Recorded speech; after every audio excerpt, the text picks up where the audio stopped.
నమస్తే. నేను మీ paediatrician doctor రూప.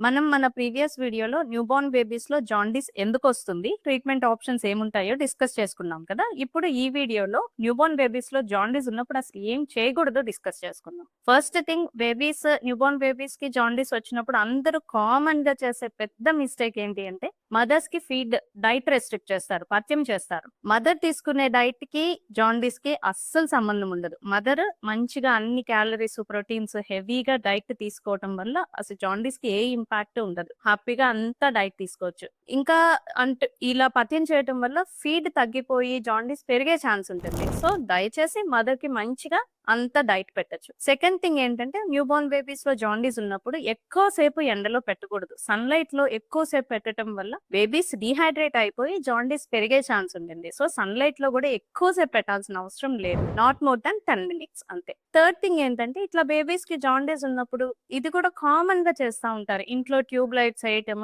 Lights ఏసి ఉంచటం, దానివల్ల జాండీస్ తగ్గుతుంది అనేది కూడా very very false prediction. So, ఇంట్లో లైట్స్ ఎయటం గానీ, లైట్స్ ఏసి ఉంచటం గానీ చేయాల్సిన అవసరం లేదు. అలా చేయటం వల్ల బేబీకి sleep disturbance, night pattern sleep సరిగ్గా ఉండకపోవటం కూడా జరుగుతుంది. సో, ఈ 3 అస్సలు చేయాల్సిన అవసరమే లేదు. ఓకే. Thank you.